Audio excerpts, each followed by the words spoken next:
And so we wanted to give you the opportunity to be able to ask your questions, and so that's what we're going to do right now. We've got 5 of us here. We added one more member that you haven't heard from today. His name is Tom Patterson. He's been founding successful high-growth companies in the Birmingham area since 1979. He is the chairman of Daxko, the company he founded in 1998.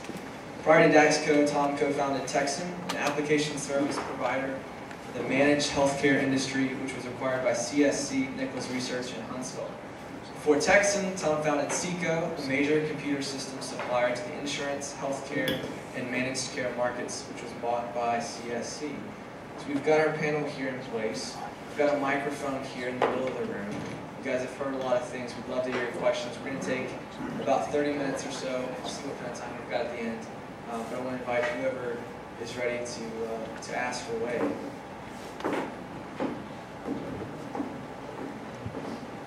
Yeah, sure. I'll go ahead and get us started off with the first question. I'll ask Tom here. One of the things that we talked about at the very beginning of the day we mentioned was the city of Birmingham. I know that you founded companies here. Can you tell us a little bit about why Birmingham and what maybe some of the things that you see that are great about it, or some of the challenges that we face as a city as far as an entrepreneurial ecosystem? Well, I'll start off by saying I said I would never ever live in Birmingham, Alabama. That was when I was living in Huntsville. Huntsville at that time was a little city. Birmingham was a big town. And I think today Birmingham can make the claim to be a city as well. I think it's a great place to start a business. In 1979, I was living in Orlando and had been part of a startup down there, but I wanted to move to a different part of the South. I felt like I was in no man's land in Florida compared to living in Alabama. So I made the decision to start my company, and I started researching whether to go to Atlanta, Charlotte, Nashville. And finally, I added Birmingham to the little evaluation that I was doing. And every time I could run the numbers, it would come out on top. So ultimately, I made the decision to come here in 1979. And all the reasons I came then were right, and I think they're still right today especially right today for starting companies. It's much better now than it was in 79. Some of those things, just to answer the question specifically, I guess, interstate system, diversified economy, international airport now, all of those things are important. And the reason diversification was important in 1979 for me is I had no idea what I wanted to do. I just knew that I wanted to start a company. I wanted to try different things. I wanted it to be in the computer industry, so I needed diversification. And Birmingham allowed that for me. I'll add to the international airport, probably more important, Southwest city, so we can fly relatively cheaply at the last minute to a lot of places. That's a huge benefit for the airport as well. As we've all mentioned, I think, or a lot of us, about the incubator, if you look across the nation, our incubator here is if not the best, one of the best in the country. So it's a lot to support the system. We just won an award for the best in the world, actually. Oh, wow. This past year. Absolutely. Yeah. And I'll add to that a little bit as well. I'm originally from the Gulf Coast, and when we wanted to start CTS, we took a look and, we wanted to get off the Gulf Coast and somewhere where some key IT decisions were being made. And with Birmingham being the largest city in the state of Alabama, with a lot of companies headquartered here, it was an apparent move for us to get to Birmingham, where it still, has a big town feel, where you can get to know the key players in town, while at the same time having a culture of its own. But what we did not expect to find that we found was the support network. And I commented to Tom earlier, when we were 10 or 12 people, Tom joined our advisory board at CTS to try to help us. GT alluded to it a little while ago, just that all of us are a lot more accessible than most people might realize. And I don't say that in trying to be arrogant. It's just more of, we've had the pain that a lot of you guys are looking at going through, and we've climbed those hills. And we're happy to help if we can. And we found that support ecosystem here in Birmingham to be far greater than we realized when we came here. And so I think that's even more true today than it was when we came. Yeah, I would like to say, make a comment about the pain. Mario tremendous respect for what he did and how he did it. And the pain that he talks about is real. But as an entrepreneur, or as if you think you want to be an entrepreneur, the itch of not doing it is a lot more painful than the pain of doing it. Try it, scratch that itch, and if you fail, so what? You can always go back and do what you were doing before. I think I was talking to Tracy about that earlier. I can tell you that I have heard so many truths here today, listening to all you guys speak, that it's been a real refreshing course for me to sit back and listen and be part of this, but especially hear another generation talking about it, what you have to do to be successful.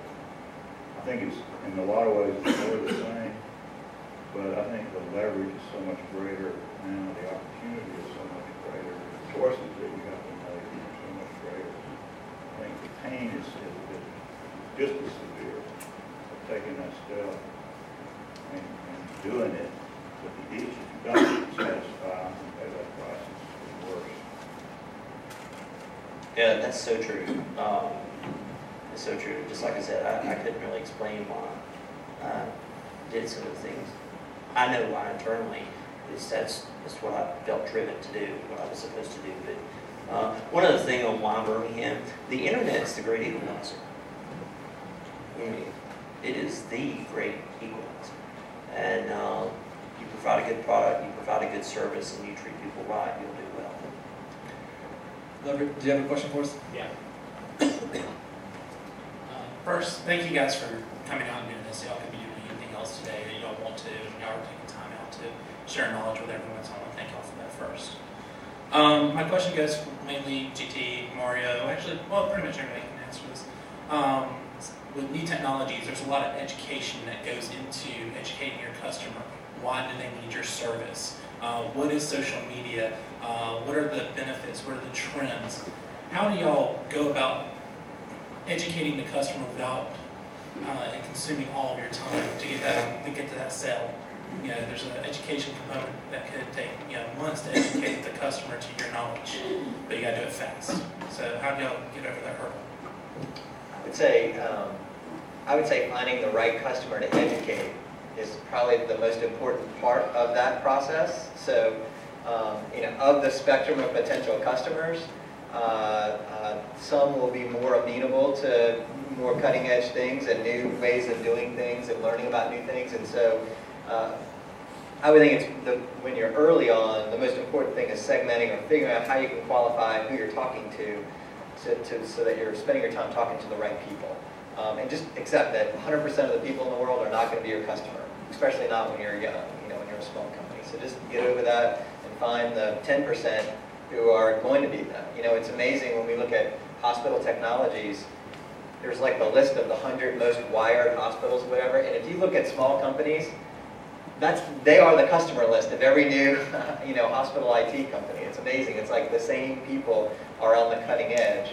And so I think that's the most important part is figuring out who you're spending your time with so that you don't mind. Once they become adopters and once they have good once they have good stories to tell, then people who are kind of next in line in the kind of early, I want to be on the cutting edge, they'll start seeing the success that they have and become more open to stories about how to educate them. Yeah, I read a lot of Seth Godin, Purple Cow, and a number of other books. He talks about sneezers. We didn't have the money for giant marketing campaigns, so I sought out those sneezers.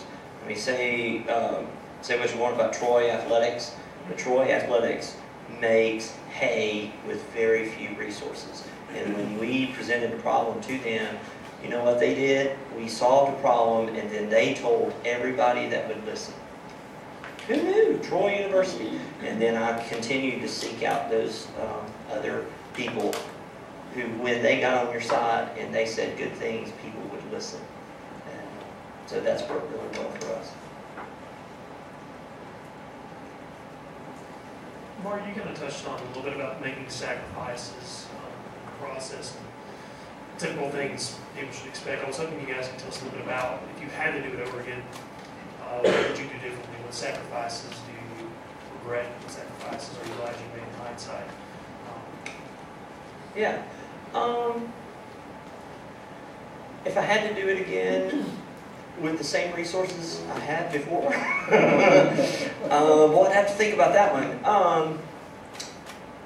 Yeah, I think I would, because I think it's kind of who I am. And Tom talked about that itch that you have to scratch. I mean, the reason I left contracting, contract computer programming and such like that, is because I was bored. I couldn't. I mean, I'm driven to win.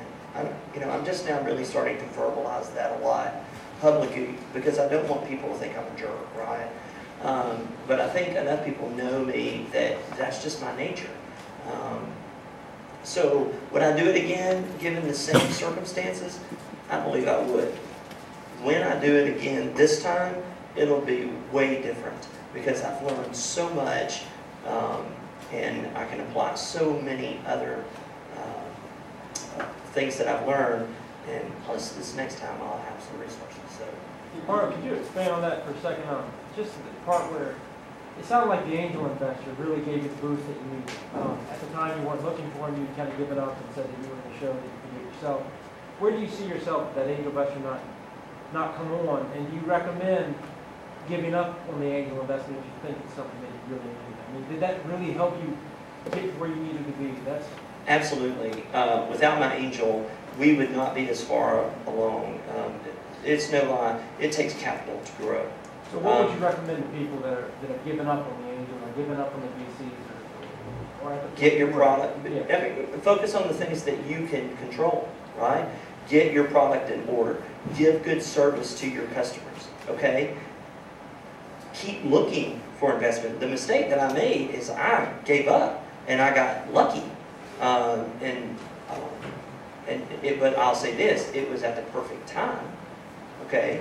But you need to keep looking. If you can't find that person here, go somewhere else. I mean, listen, no disrespect to anybody, but do you read TechCrunch and Alley Insider?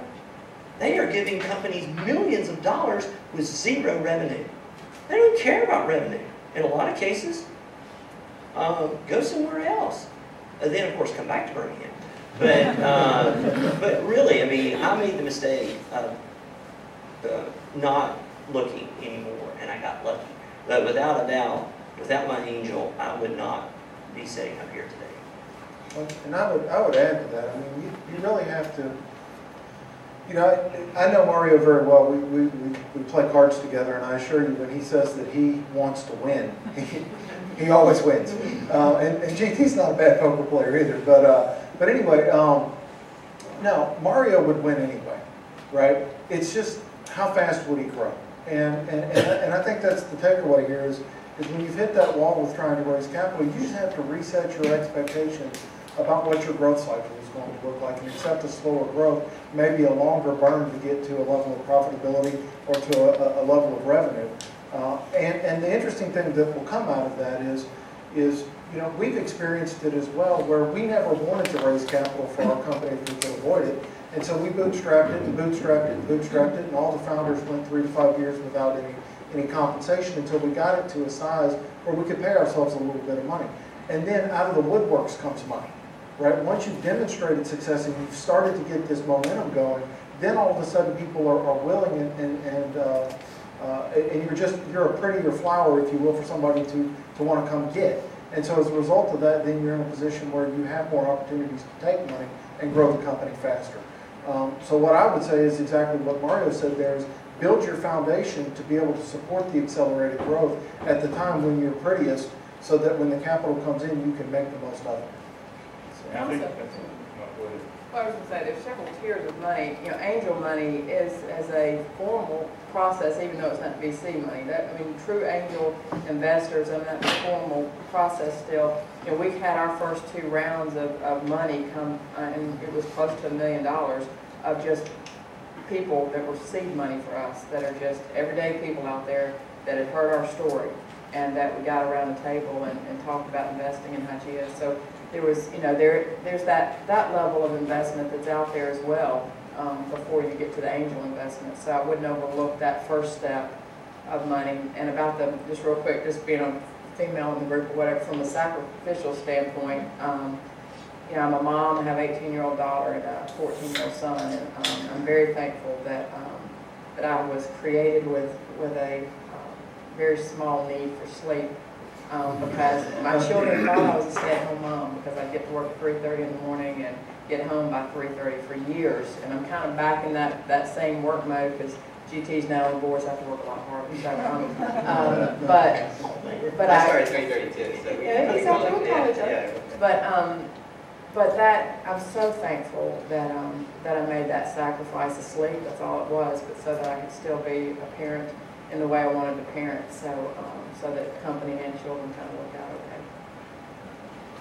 Yeah, I would say the itch has no knowledge of whether you have money or not.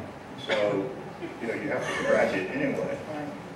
The money comes from strange places. Mario talked about his wife bringing in an angel investor through dental practice. I went all over the country, Boston, San Francisco, Austin, Texas, looking for money back in 1983. And lo and behold, my wife was a member of the Forest Park Garden Club, and they were having a social at the house, and I think it was a Christmas party or something, and the guys were invited. And there was this lumbering giant left with me after everybody else had left the dining room, and we got to talking, and he asked me what I did, I asked him what he did. Turns out it was Bill Featherington. And so I found my angel investor in my dining room, raising the money around the dining room. So you just never know where you're going. You got to keep looking. And you know, I went all over the country only to come back to Birmingham, and lo and behold, he opened a lot of doors for us. A lot of doors. Yeah. Now let me clarify. My angel will tell you that my wife had her hands in his mouth and he had to say yes. That's what he'll tell you. One other thing about raising money, since that seems to be the topic du jour here, is that everybody needs to understand that when you're raising money, there is a balance. Okay? There is a balance. All right? I read about this.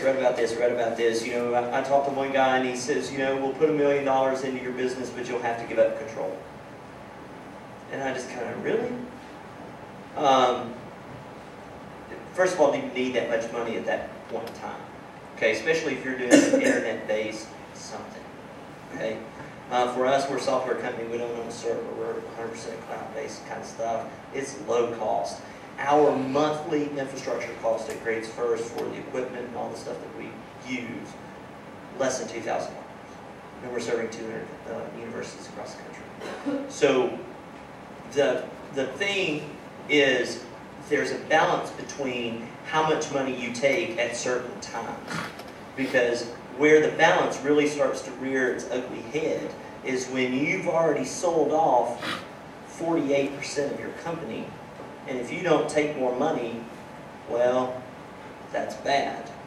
The investors know it. You know it. So where does your drive come from if you know at that point you're really working a job, right?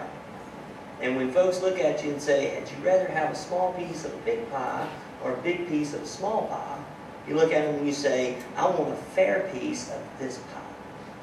That's all you got to think. And so you keep pushing that forward, pushing it forward, pushing it forward, and there comes a point to where you strike a fair deal. And a smart investor will know, unless they aim to take over your business, a smart investor will know of that balance and where your ambition starts to wane. So that's just kind of another thing. And there's no exact formula for it. I mean, there's just not. I know, going back to luck, this gentleman over here brought it up, it's luck. You know, I found a guy who understood that, I believe. Oh gosh, he's here, I said that. But, you know, it matters. It matters greatly. And mine and his relationship is one such that we can talk about those things candidly. So, certainly.